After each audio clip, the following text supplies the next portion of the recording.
Hey, everybody. Welcome to today's episode of the Empire Builders MasterCast. I'm Lucas Marino. I help authors create courses from their nonfiction books. And this is Honore Corder. Honore, how are you? I'm fantastic, and I help professionals become authors. Yes, you do. Yes, I do. One of them is sitting right here. I know. And we were you did help completely. me. I did. It's very professional. I made it. Yes. Well, hold on. Wait for it. Look at this. And I know my brother is going to be super excited when he tunes in because my camera is facing the right way for the first time ever. This is true. And for the viewers, that's my personal dog. Yes. What is the dog's name? Tell everyone Beautiful. the dog's name. Cliff. Yeah. I was so happy when I first heard that. Where is Cliff this morning? He's here. He's just not in my office because he would be distracting me by bringing me stuff. He would be eating your microphone or your phone. He'd be like, hey, let me in there. I want to see what's going on. I want to see. I want to go bite people. I want to defend your honor. Yes. That's right. All the things. Yes. So I guess I'll introduce you properly. So I'll do a more official introduction, I think would be warranted. Sure. Yeah. So, well, I think I won't do an official introduction. I will do my introduction of you, which is we were introduced through a mutual friend, but not for the purposes of writing a book originally. You actually called me because someone you knew wanted to write a book. And when I asked you if you wanted to write a book, you said, sure. Why not? I don't know. No. I probably told you. You said no. Okay. All right. I think you're right. I think it took a little while before I got onto this train. I wore you down. Yes. You did a great job in your closing abilities. Thank you. So you were just so interesting and I was a little ninja.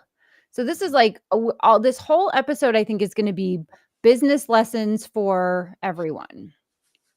Because when you originally called me, you were calling me for someone else. And I said, of course, I'll talk to anyone. It's not my area. Children's books are not my area, but of course I'll talk to anyone and just see if I can be helpful because there is so much great information out there. And there is also so much terrible information out there. And I just wanted to be a force for good. And then I sent you a handwritten note. And to my surprise, you sent me an email and said, let's meet for coffee. And then we had many coffees after that. And then we had many coffees.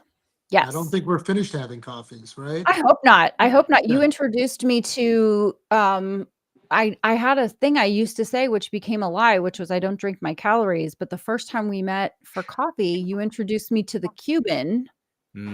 Epic and coffee right there. I had one yesterday.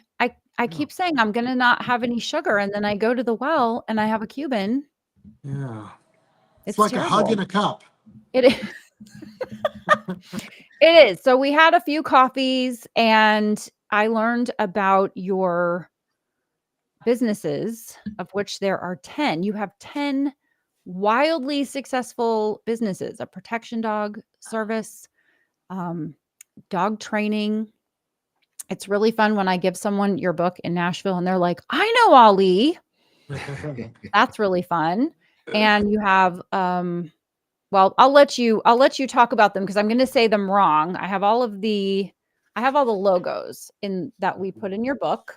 So part of the fun of having a custom book is you get to have all the logos. So should I just list them and you can talk about them? Sure. Yeah. All right. All right. The Hemyari family companies, go. Two-liner. Well, it's basically the main logo for all of the businesses underneath one brand. And so we mainly focus on the pet industry. And so we've designed a lot of businesses that revolve around pets, inclusive of online dog training, point of sale system softwares, in-facility training, pet taxis where you may request your dog to be picked up, taken to the vet, brought back, where you're not wasting all of your time being in a veterinarian's office. Because you know how that game goes. You get to the vet's office, you have an appointment at 9:30, you sit in the lobby for 30 minutes, then they take you back to the next room, where then you sit there for another 15 or 20 minutes. Then the veterinarian comes and greets you, and they see your dog for so that whole thing takes like 2 hours, not including your drive there and from. And so we decided, why don't we launch a pet taxi where So you good. go online, you click what you need, and then this ferry shows up with a car with special design kennels in it and takes your dog, drops it off, or stays with your dog, whichever way you needed, and then brings it back whenever it's done. So it's like a time-consuming savings for most of Yeah. our clients. Yeah, for sure. Then That would have come in handy last year when we were taking Mr. Pickles to the vet 3 times a week. Hmm. I just didn't know about it.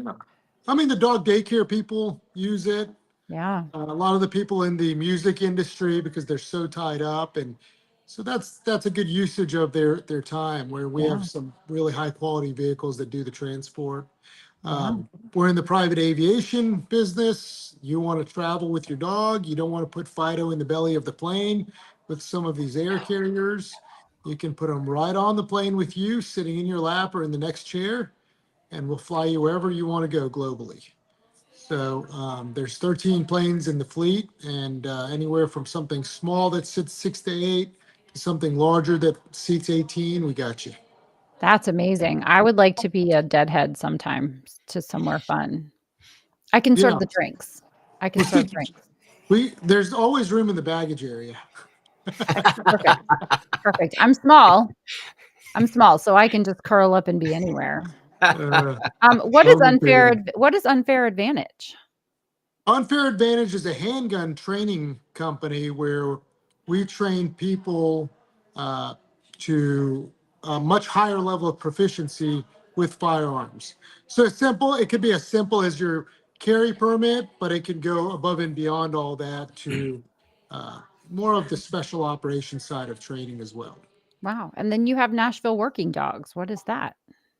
So that's our working side of Nashville K-9, where it includes disability dogs, search and rescue, law enforcement, and dogs of that caliber. And so, disability could be something as simple or as difficult as peanut detection dogs for children to Parkinson's service animals for people that have medical disabilities. That's amazing. So Nashville K-9 is just scratching the surface, really. Yeah, a lot of verticals underneath the brand. Do commercial video shoots. Tractor Supply is one of our biggest clients. You've probably seen some of our dogs in their print media or their commercials where a farmer may be unloading bales of hay and there's a border collie running around. That was all us. Or so at cool. commercials, country music. Yeah, it's been a really fun and wild ride. Amazing. So I was blessed to get to know you and work with you on this book, Discipline, what it really takes to build a 7-figure business. And we opted to do a short book to talk about a big topic. And I feel like we really did a great job of diving into this particular topic. And you are a serial successful entrepreneur. Why did you choose discipline as the topic of this book? Hopefully the first of, I don't know, 40 or 50 books. With Honorary Quarter. With Honorary Quarter, yes, specifically. Yeah, that's right. So I think in life, whatever you do requires discipline. And so I was on Jason Duncan's podcast a couple of years ago, and one of the things that he talked about was the etymology of passion, which requires, if you're passionate about something, it requires sacrifice. And I feel like the same thing with discipline, right? If you want to do whatever you want to do in life, you have to have discipline. You want a beach body, got to hit the gym every day and eat correctly. You want to, study to be a physician, you got to go to med school and, pass those tests. And you can't just barely pass. You obviously have, or I don't know, maybe some people do, but I don't think med school works like that. No. And so it requires a lot of discipline to be able to get to those kind of places. And I think that if you have discipline, you can do whatever you want in life. It's Yeah. just learning to be comfortable while being uncomfortable. Yeah. I remember you saying to me, I want to do this book for my kids. Talk about why discipline is good for everyone's kids, but especially the kids of folks who do pretty well in life. It was a legacy. It was more so of a legacy deal for me. I live a little bit of a risky life. I fly helicopters and airplanes, and I'm in law enforcement. And so, knock on wood, if God forbid something ever happened to me, I wanted my kids to understand what it really took to be successful. And successful doesn't necessarily mean financially.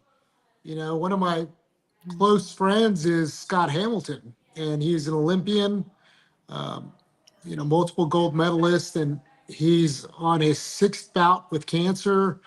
And having that mindset of an Olympian requires a lot of discipline. And even battling cancer requires a lot of It discipline. does. Yeah. And that's really what I wanted to tell them is that life can be what you make of it. Mark Twain said, if you think you can or you think you can't, you are right.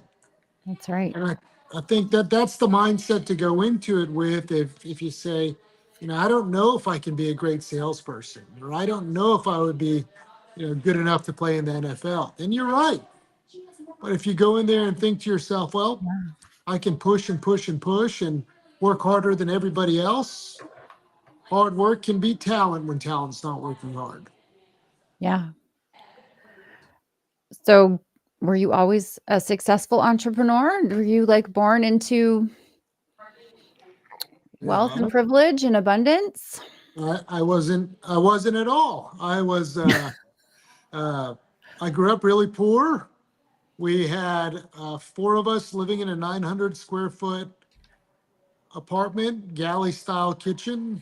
There was two bedrooms that shared a bathroom in between. It was not uncommon for somebody to be taking a shower and using the restroom, two people in there at the same Yeah. time.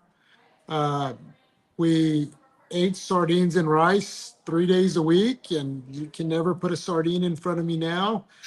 Uh, Noted. so it is, I don't care if it's gold plated, I wouldn't eat it. And I know there's some of the best fish. I had so much of it growing up that I can't eat it anymore. Yeah. But, it was one of the motivations of trying to live a different lifestyle as you got older. And what did you want for your children? Now, we were surrounded by a lot of love, and my parents tried the best that they could along the way. Of course.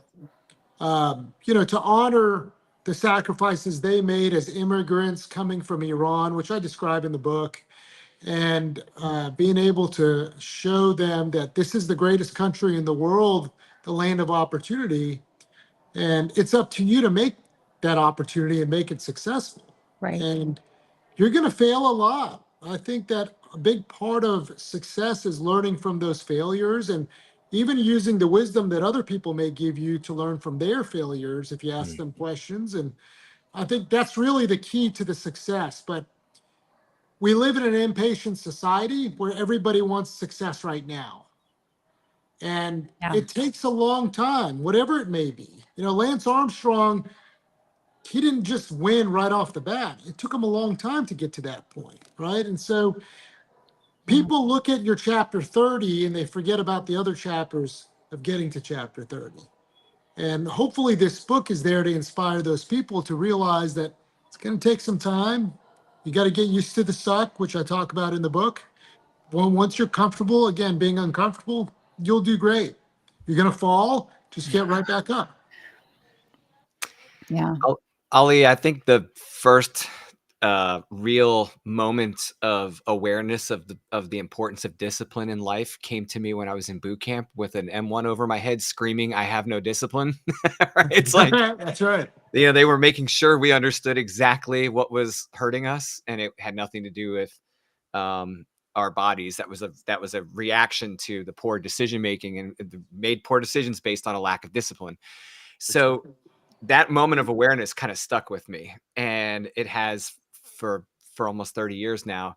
What was it about? Like, when did you have a moment where you realized that discipline was kind of this key linchpin element of your success, or key to making your success a reality? I think that, when you're younger, one of the big things I advocate for my kids is martial arts.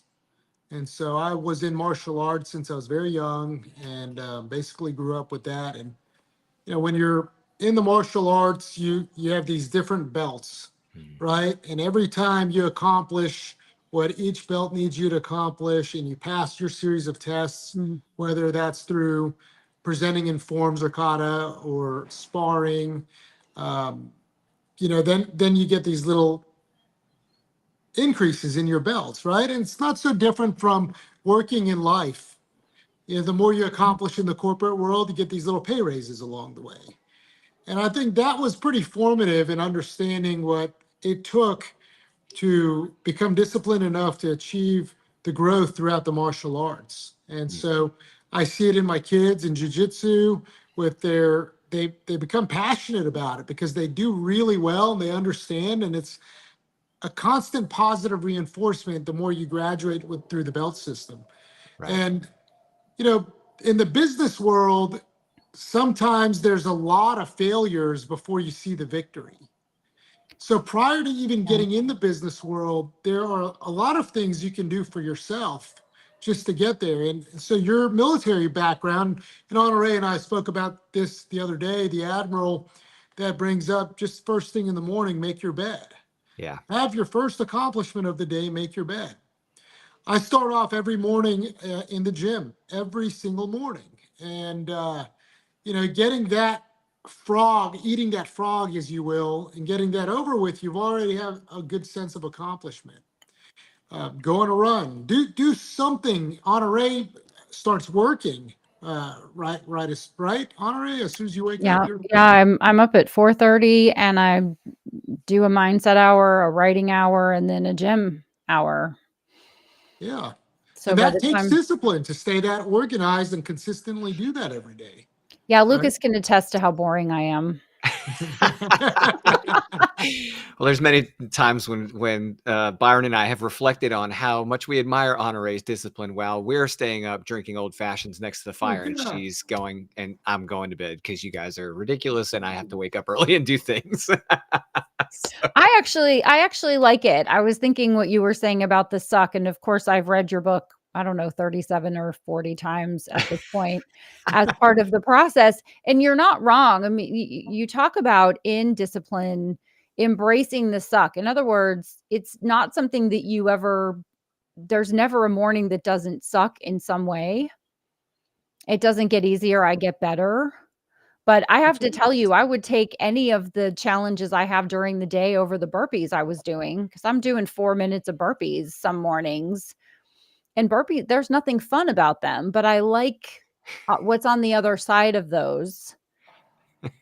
Right. And I like what you said, which is eating that frog, doing that hard thing first in the morning, because the rest of the day, the wheels can come off the bus. Right. But if I've done the things that matter, if I've moved the needle on the things that matter, the wheels can come off the bus and I don't feel like I've lost the day. Well, and using the opportunity to talk about exercise, right? When you see a fit person walking towards you, whether it's in a business meeting, whether you're passing them in the mall, what do you think to yourself? You can't buy it. They had to make that happen. They had to make that happen. Yep. Right. And I know that everybody's blessed with different genetics, but those people are going out of their way to complement even their own genetics if they have that physique to push harder. And I think that's just a really great, inexpensive version of discipline, right? Going on a run.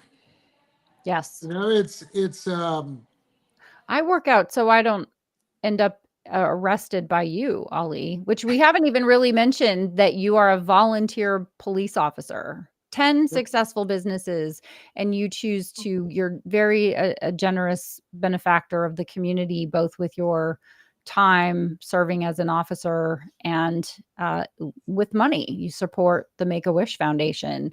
I didn't want to get off track too much, but I did want to make sure to mention that, because I think it's important for people to realize that you can be generous and kind and successful, financially successful, have a successful relationship, have great kids. You know, it's your obligation as a successful person or even a successful business to give back to your community. It's the it's the stewardship that you're giving back to God's kingdom to be able to impact your community in a positive way. And it doesn't always end up being 100% altruistic, right? You may develop other relationships that may help your business through that accidentally. But the intention of going in there to impact your community and say, listen, God's been great. The community's been great to me. Let me give back to them. That's all part of it, right? So I think if more people did that, and I'm not saying that there aren't people out there doing it, but if more did that, our communities would be unstoppable. Just really taking care of each other. Agreed. I want to say hello to my dear friend Billy Joe. We've been friends for, I don't know, 20 years. And he said, the suck is relative. It sucks more to be broke, out of shape, and sick. And that is the truth. You have to choose your hard, right? Who says that? Is it the Marines? Who says choose your hard? It's hard to get up at 4:30, but it's also hard to not publish a book. Oh, yeah. Think about the impact that exercise makes on your day when you start it early in the morning, right? Yeah. You're already expending so much energy. So if stress comes to you as an entrepreneur, you live your life of Captain America. You got your shield, right? You got these competitors throwing shade your way. You're dealing with employee issues. You got, clients that may be frustrated with something. It's the daily life of an entrepreneur. I've got clients saying, what kind of nonsense is this book cover design you sent to me? Is this book even edited? Are you even good at your job? Well, I mean, think about even getting a client. How long did it take you to, finally reel me in? It took a few months, right? It wasn't instant. Well, and here's, I think, a lesson that pertains to discipline. I didn't have a clock on you. You said, no, I'm not interested in having a book, but yes, I'm interested in having a cup of coffee. And I thought, here's a cool person that I could learn something from. And what we did for work naturally came up. Sure. I have a spoiled dog. You judge me for letting her sleep in the bed. I do it anyway. But I'm part of the club that says there's no time limit. It wasn't, I'm going to have 3 coffees and I'm out. It's like, we're going to keep meeting until you die, go out of business, send me a cease and desist letter, or you say, I might want to do a book with you, or I might want to introduce you to someone who would want to do a book. That's right. Or alternatively, I'm ready to buy a protection dog, or I would like to get some dog training, or I know someone who does. It's not a one way. In my mind, there's nothing that's one way about a great business relationship. But I see people all the time that go, I'm only going to join Rotary or go to an event gala so I can meet people, so I can get something. And I have found the more I show up and just say, how can I be of service to you? Whether it's through what I do or through my connections or what I'm involved in, the more I get. I mean, I went to bed last night and woke up this morning and had a referral. Yeah, it's incredible. Honore, meet this person. Oh, thanks for connecting. I was talking to this guy's wife and she said, you have to talk to Honore. It could be nothing. It could be everything. But I'm going to show up with the expectation of being of service, because I don't do that many books. It's not like I'm doing 200 books. Not everybody is my client. So I just want to be of service to people. And I think that's part of discipline, is to turn the focus on other people. So Ollie, I just wanted to be of service to you in whatever way made sense. And also, I'm always shopping. right? Sure. Sometimes Sure. I don't buy from someone because they're only thinking about what's in it for them, and they don't recognize that I'm shopping and I'm a gateway drug for shoppers. Mm-hmm. Right? You are, each of us, Lucas and Ali and I, are all a line of sight to a lot of revenue for a lot of people if we like you. And if we don't like you, there's no milk and honey, right? I think that is a deeper level of understanding business where people fall short nowadays. Yeah. When you make everything transactional and you forget about the reciprocity, Right. then you're already behind. But if you go in there with the intention of building a relationship, understanding who that person is, Yep. and it may require some coffees, lunches, dinners. But like Dale Carnegie said, how to win friends and influence Yeah. other people. It's being genuine and authentic and understanding that person and getting along with that person, understanding their business and how can you impact that in a positive way. Yes. And that's the deeper level of understanding a business that a lot of people forget about, and we talk about it in the book. But it's so important. Relationships are so important. Yesterday on accident, Honore and I bumped into each other at the local Cadillac dealership, That's right. right? Yes. And I introduced her to the general manager. She's working with a fantastic sales guy by the name of Trey. Is that right? Yeah, Trey. So Let's give him a shout out. Trey and Sean have been just phenomenal. We got Byron a little happy at the Cadillac dealership yeah. yesterday. So, So great, yeah. great team, right? And Yes. so, but Yes. then, we bump into each other on my way out, and I introduced you to the general manager that's running both of those stores. And the question came up prior to the podcast: well, how do you guys know each other? Is that your brother? Imagine having a relationship like that where you're so good of friends with the general manager that we joke that, is that your brother? Right? You Yeah. thought it really was my brother because we were I joking did. so Yeah. Because I much. met one of your brothers at your book launch party. And so I thought maybe this was one I hadn't met. That's all. Because you're right. So, but that I think that's missing, and it shouldn't be missing. I think How to Win Friends and Influence People should be required reading Definitely a for must. everyone, not 100%. once, but with a highlighter. Just like I was thinking how many times I've read your book, and it was really actually kind of cool to work on your book in particular because it gave me a window into you and how you work and what it is you expect from people who serve you, which would be me, and in talking about how you serve people. So it was actually, I actually get a very unique and interesting perspective into the people that I get to do their books, because I get to understand how they think based on what they say in their words. And you talk about dog training, and you talk about becoming a top producer. I'm curious if you were always an entrepreneur, or did you do something before you decided to become an entrepreneur? Part 2 of the question is, because you're an entrepreneur, so we know the answer. What was your first business, and is it still going? So I would say I had a lot of entrepreneurial spirit when I was a kid. Do you remember when Circuit City was around? Oh yeah. Of course. So I was a server at Shoney's, and this manager came in and he gave me a card, which we have a card like that we give to people too. But back of the card says, Oh, I've seen some characteristics in your personality that would be a great fit for our team, and I'd love to meet with you. oh, that's And so cool. now my staff all has cards like that. So if they bump into somebody, they can hand out a card like that too, with different, obviously not Circuit City on I've the never card, but gotten that card from you, Ali. I'm starting to question my existence right now.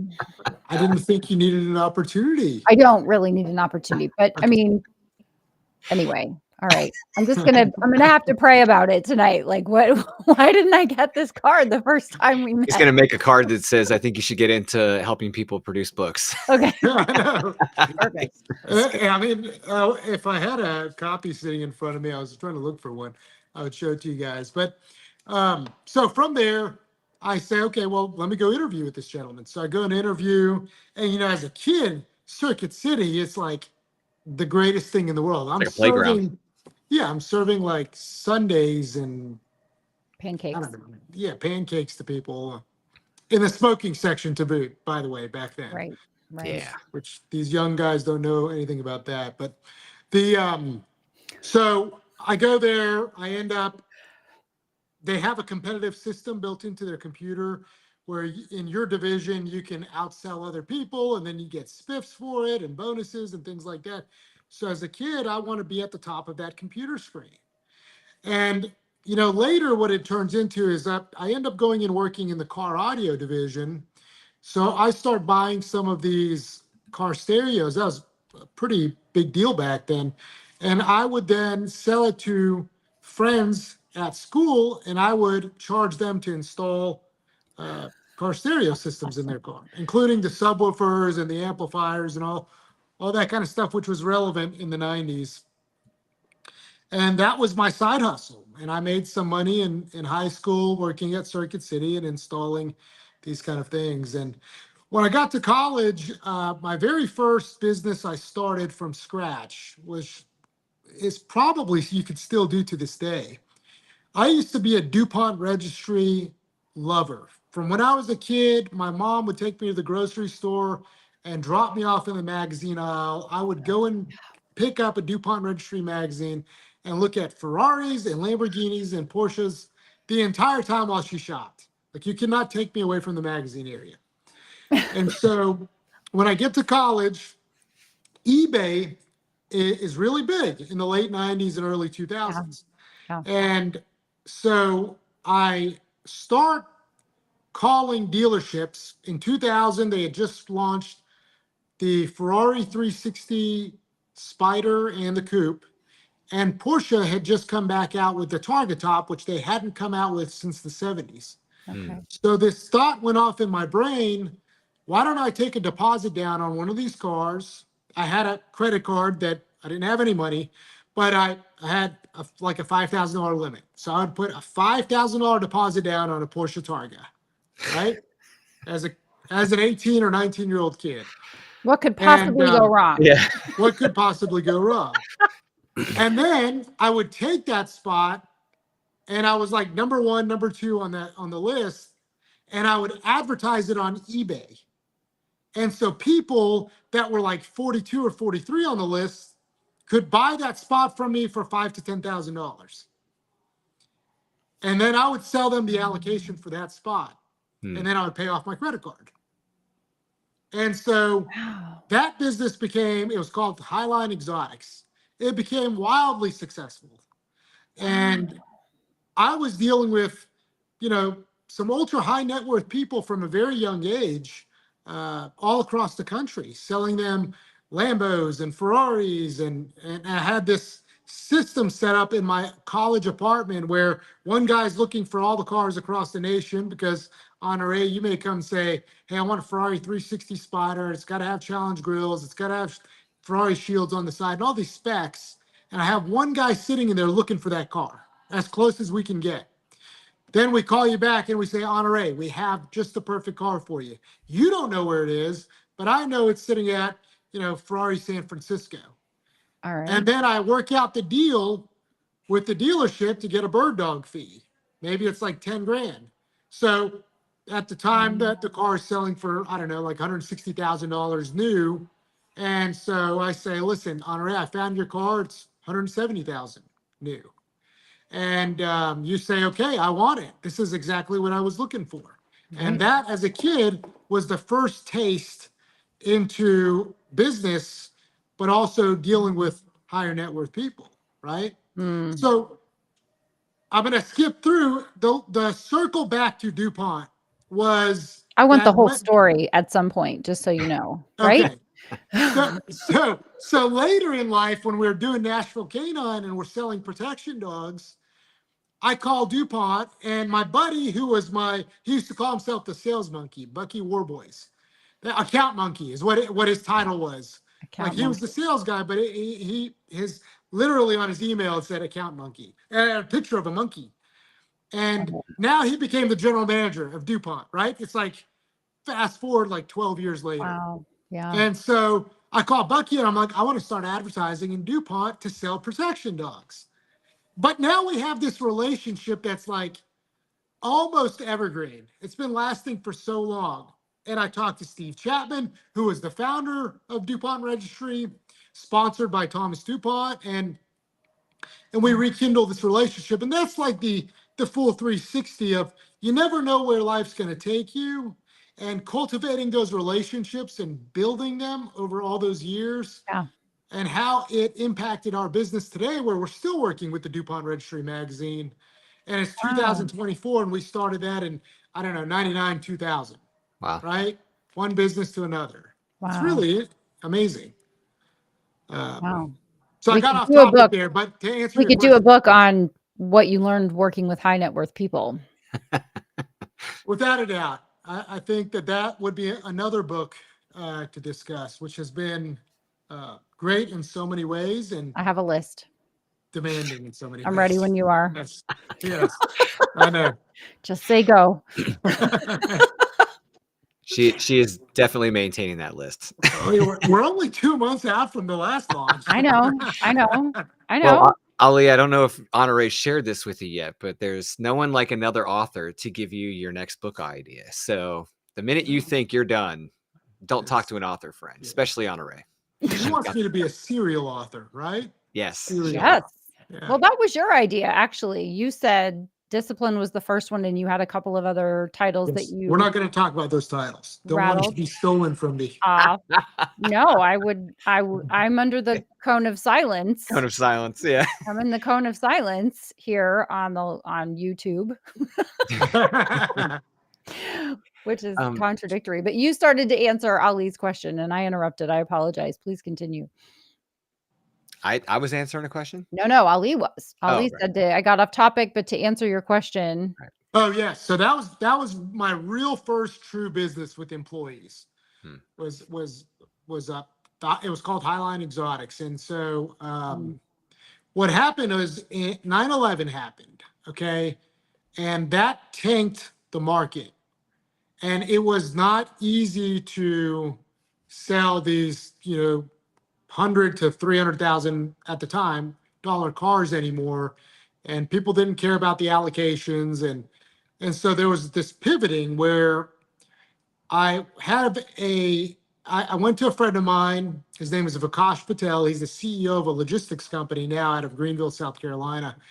But me and Vikash in college started this advertising company, but how it started was really neat. So we're living in this apartment complex called College Park. It's at University of Tennessee, Knoxville. A lot of the older heads would remember this place.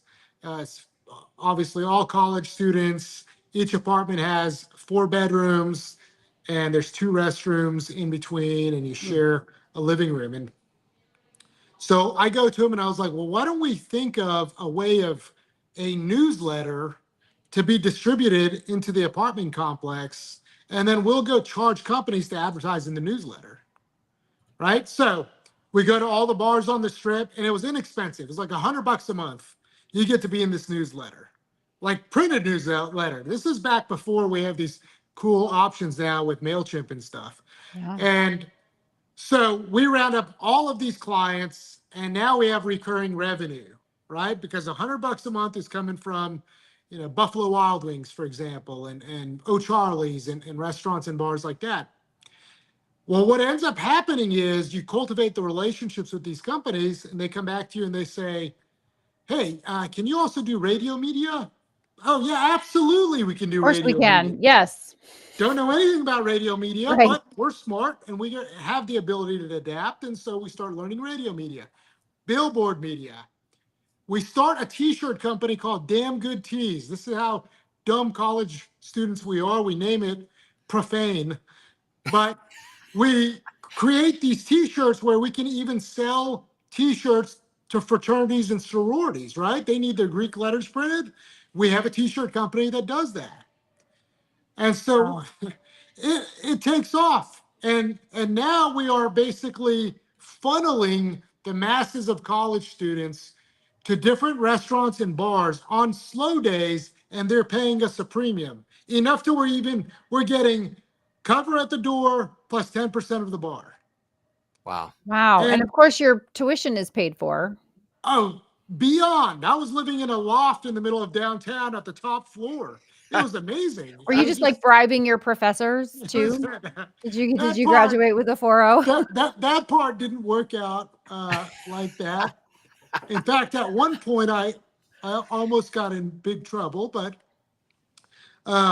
so Nothing to see that here. ends up evolving to managing a hotel chain in New England's marketing, their entire marketing program. It's called Wow. OPC marketing. Hmm. And that involves phone calls and people actually, it was a whole deal with the timeshare resort, but they had a family of resorts. And anyway, after that experience, I basically gave it all to Vikash, and I moved back to Nashville, and I jumped into working in high finance. I started working at AXA, which was just purchased by Equitable. In 2005, they were ranked one of the largest companies in the world. They had done 19 trillion, which, to give you an idea, was larger than Exxon at the time. Wow. And so working there as a pre-contract financial advisor, because that's kind of what you're programmed to do in college, right? It's like if you graduate and you become a wealth manager or financial advisor or an analyst for somewhere, that's amazing. What they don't tell you is like, hey, I'm this 24-year-old person and I have to go after the Lucases and the honorees and say, hey, let me manage your wealth. And you look at me as a 24-year-old being like, what do you know? I have kids older than you. Right. Right. Literally. And so after like 8 months, I realized it's not that easy. It's, nobody's going to trust their, I don't know, $20 million plus life insurance, plus health insurance, plus all those things, some 24-year-old kid, no matter how good of a sales guy I was. So I jump into residential and commercial banking, and I am basically booking loans, right? Mortgage loans, residentially and commercially. Become the top producer in my company at the time, and I'm taking all of that money and dumping it into dogs. So I start a working dog club called Nashville Working Dogs. It attracts a lot of police officers, and we meet 2 days a week, one in the morning, one in the evening. And then after club, which is basically like a $200 a year membership, it offsets our insurance and some of the equipment we're using. After club, we all go get something to eat. Well, a few sessions in, people are saying, hey, Ali, can you stay after and help me with this dog? And I will buy you dinner. I'll buy you breakfast. And the light bulb goes off. It's like, oh, there's an opportunity where I can make some money here. Why don't I start training dogs? So we opened Nashville K-9 up to start training dogs for law enforcement, search and rescue, and personal protection. And it's going awesome. And then 2007, 2008 hits. The economy bursts. My lending has now basically flopped. And I think to myself, well, how do I adapt to this? One thing I learned about the lending industry is dealing with subprime borrowers was very difficult. The need for them to withdraw equity out of their homes or out of their businesses was so much that desperation would require them to call you probably 12 times a day. And you keep telling them, well, it's in processing, your file's in processing, almost like it's watching paint dry, and I don't have any updates for you. There's no need to call me 12 times in an 8-hour day because I don't have anything for you yet. So the light bulb goes off in my head with respect to Nashville K-9. Why don't I open this up instead of limiting this to municipalities and personal protection dogs? Why don't I open this up to the general public? Because there are more people that have pet dogs that need training than municipalities' cycle of sale, right? Like I sell you a police dog, it might be another 8 to 10 years before you get another one, right? So, but with the intention of only penetrating ultra high net worth people. So it took me 4 years from that point to penetrate the music industry of Nashville. We're in Music City, and that was a long time. But once I got in, it was amazing. And they'll do a great job taking care of you as long as you do everything that you said you're going to do and you take care of them back. And that's Well, where the let's trajectory not let really that started. fly by. Right. That was a very wise thing you just said. What They I will said. take very good care of you as long as you do what you said you were going to do and you take really good care of them. That's That's right. everything. That's the table you're serving at a restaurant. That's the delivery you're making. That's the client you're serving. That was just a whole lot of awesome in that one sentence. So please continue. This is fantastic. Yeah. So, and you're 100% right about that. I had an unusual server on Monday at a lunch that could have been so much better at a fancy restaurant that you're investing a significant amount of money. Yeah. And so it's just a mindset, like take care of people. They'll take care of you too. So we I have this training field in Bellevue in the west part of Nashville that used to belong to the Titans. So I lease it, and they had moved on to something bigger and better than what we were using. And so I'm leasing that. I have this 1,200 square foot condo in West Nashville, and I am training dogs out of my condo. I'm putting them in a vehicle. I'm taking them to this training field. I am training them, exercising them. I'm bringing them back. I'm rotating the dogs. I'm doing that 3 or 4 times in the morning. And then I come home. I make a smoothie for breakfast. I shower. I get ready. I put on my clothes and I go off to work. Right. And so I don't know how that happened. It's amazing. That was amazing. Your phone is celebrating you embracing the suck. This is Yeah, it is. Thank you, Apple. So as long as like cats don't start appearing, I'm good with that. So those days are easily like 16 to 18-hour days. I'm now entrusted with some wealthier person's dog who's living out of my apartment, but I don't have any space to let them run. So I have to take them to my lease training field. I still have to work in my commercial lending business, right? Yeah. Which is basically in the toilet because of the 0708 debacle. I am bringing it back. And so I have this, it's not really a side hustle because it's actually generating money, but it's a lot of work. So I remember when I first meet my now wife, I took her into my apartment, my townhome, and I said, "Do you like dogs?" And she's like, "Yeah, I love dogs." I was like, "Yeah, but do you really like dogs?" How much do you like dogs? And she's like, "I guess." And so I opened the door, and there's 8 dog crates all filled with dogs in one of the spare bedrooms I have. And she's like, "Oh my goodness, you're a hoarder." You're a I was like, dog no, hoarder. I have this dog business, and this is what I do. And so, I outgrow that place, move into a house in Green Hills. All the crates are now in a garage, and the garage has an AC unit in the window to keep them cool for our crazy summers here. And every morning I have all these dogs. I buy a dog trailer to attach to my Tahoe. Now I can fit 4 dogs in my Tahoe, and I can fit 4 dogs in the dog trailer. So now I can carry 8 dogs to my training field, which is now another 15 minutes away from where it was before, and still doing banking. Doing this every single day, right? On top of working out and For the how other things that long? you have to For how do. long did this enjoyable period of your life go on? This was about almost 7 years, Wow. almost 7 years straight, all 7 days a week, Of course. holidays, weekends. That's what it Yeah. was. Wow. It was easily 16, 18-hour days. It was, and then on top of that, you gotta, work on building your brand, and you gotta build your website, and you gotta make videos, and you gotta do all the other things that go Yeah. with it. You have to And, get married and have children. So Yeah. so exactly. And so I remember it came to a point where I was in banking. I was working for First Community Mortgage at the time. And my boss came to me and said, "We got to lay you off." This 2012. Mm. It was a polite firing is really what it was. And I was like, "Really?" He's like, "You are spending more time working with dogs than you are closing deals for us." And so I essentially got terminated.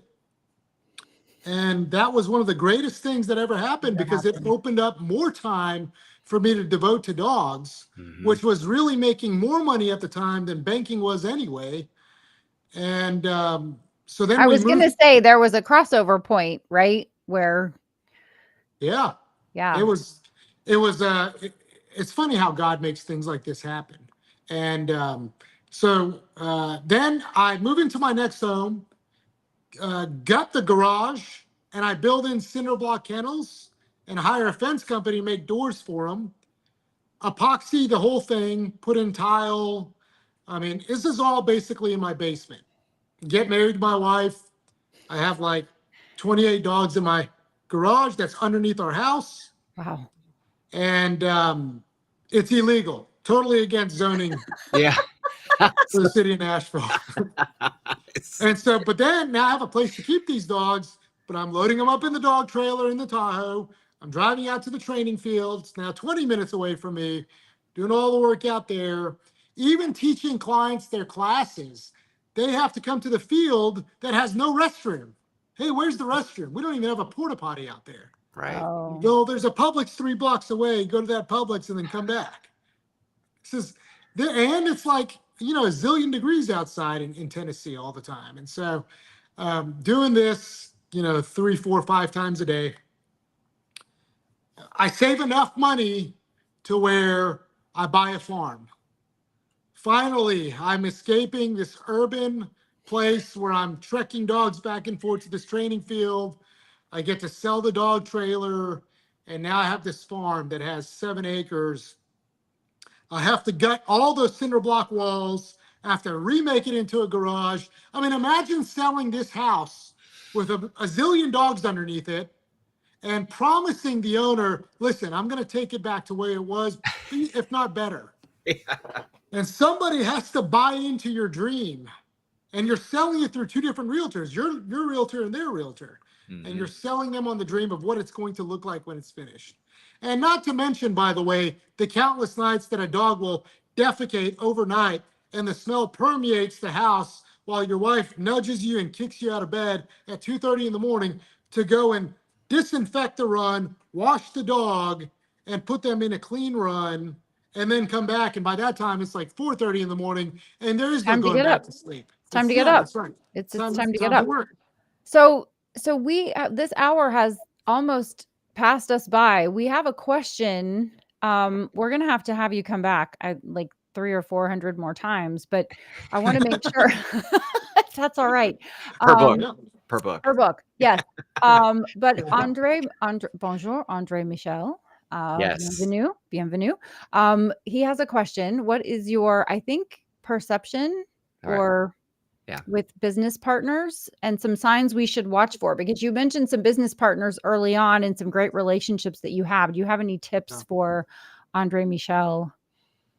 That's a really good question. So I've had some of the best and some of the worst. It's very hard to have a partnership with somebody because if it's a 50-50 partnership, somebody will always feel like they're outworking the other person.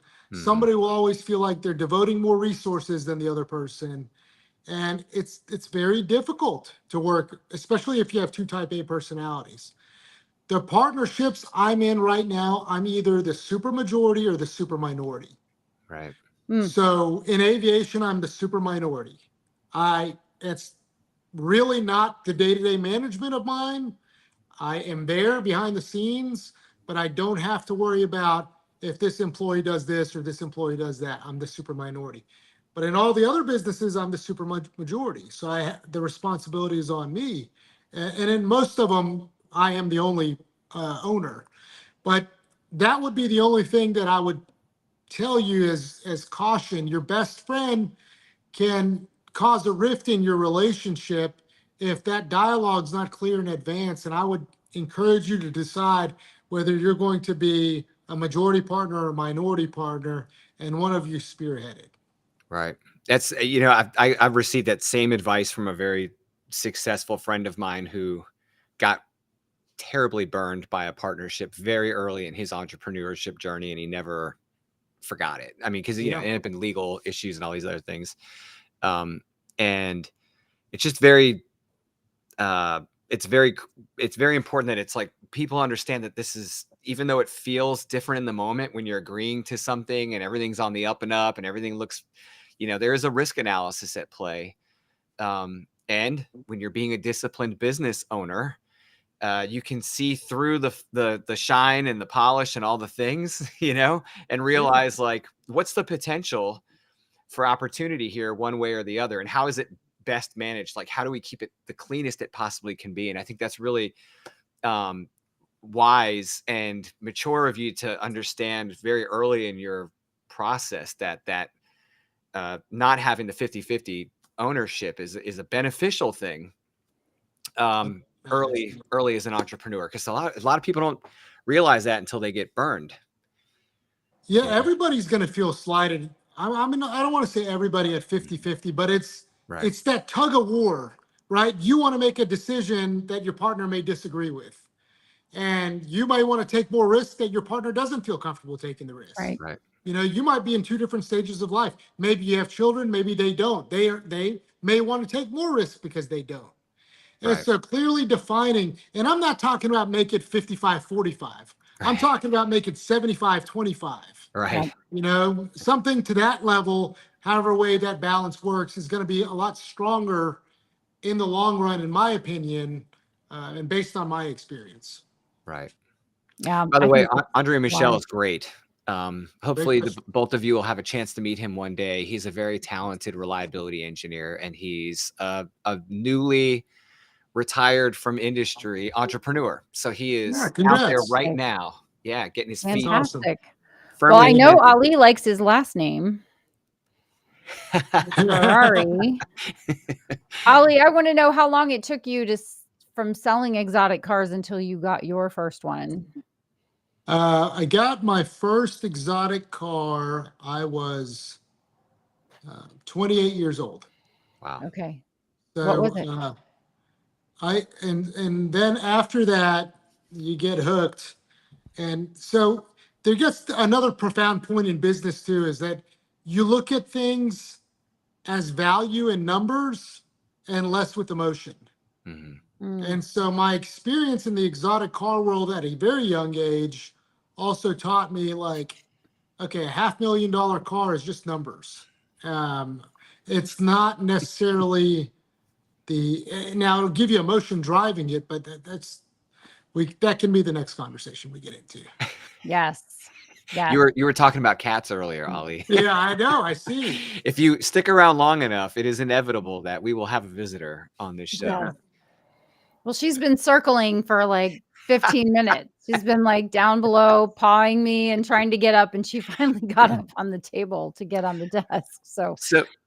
So Ali, if I may, real quick, because I don't want people to lose the opportunity to find you and find out more about you before their time is up, because we could go forever, and I'm happy to stick around and have fun. But I want to make sure that people that are potentially leaving us at the top of the hour know where they can find out more about you. I did put your link to your book in the notes for the episode, so people, if you're interested in checking out Discipline, please go check that link. Also, you can see it in the comments section if you have access to the comment section. Sorry, LinkedIn followers. LinkedIn doesn't let the comments communicate back and forth, but if you're on LinkedIn watching this, you can see it in the link. But Ali, where's the best place for people to find out more about you and your businesses outside of the book? You can go to hemyaricompanies.com, HEMYARI companies.com. You can look up our website, our main website, Nashville K9.com. And that book is really, really inspirational. And I think it's going to be the shove that a lot of people need. But it also, there's so much meat in there. Everybody young comes up to me, and young, not even meaning an age, just an entrepreneurial world. They say, what's the secret? That book has the secret. It has all of the secrets. It does. Just got to read the book. It's on Amazon, Barnes & Noble. It's anywhere books are sold. It's everywhere books are sold, in digital format, in soft cover format. And Ollie has these very sexy hardcover versions. Right. But you have to know Ollie. So and the audiobook comes out in 2 weeks. we just got an email from the audiobook producer while we were talking. Really? Yeah. Just a little bit ago. It's 2 weeks? now in quality control with ACX. So I just happened to see that come in. Okay. And so the audiobook is going to be available very, very soon. Ollie, it was a short read. Just we did that on purpose. Very short read. Yeah. So you guys can read it on an airplane. It's about an hour and a half long, 130 pages. It's all intentional that way. I know that people like me have really bad ADD, so I wanted to write a short book where you can get through it pretty easy. Gotcha. That's funny. We're reliability engineers, so we have to. That's funny. Have our reliability jokes when we can. Ollie, thank you. First, thank you for being my client first. Thank you for being my friend. It is an honor to know you and to work with you and to run into you and see you and learn from you. I learn something every time I talk to you. And thank you for coming on this and having this conversation with me and Lucas. It's just so great. And I want to know all the things, right? I mean, you just were like, let me just gloss over the 10 years of lessons and all the things. And so I just want to say a huge thank you for coming today. And I hope you'll be back many more times. The pleasure is all mine. The gratitude is back to both of you all. Thank you for hosting me on your show. Very encouraging, and it's been just a dream working with you on Array and meeting you, Lucas, as well. So, sir, I'd love to come back for more. We got so much more to talk about. We can do this for like 10 hours. We could. Yes. And I would be taking notes. I was writing some things down for sure. But everyone start with reading Discipline by Ali Hemyari. Make sure you leave your honest 5-star review on Amazon, Goodreads, Barnes & Noble, everywhere books are sold. Tell your friends, buy copies for people, practice discipline. Ollie's children need to go to college someday. So that's right. Or he needs to support his, exotic car habit. One of those or all of those. Get my fix in. That's right. That's right. Thank you everyone for tuning in. We will be back next week with another great topic. Lucas, thank you for, as always, handling the technology. We're here. And everyone, thank you for tuning in. We will see you next time.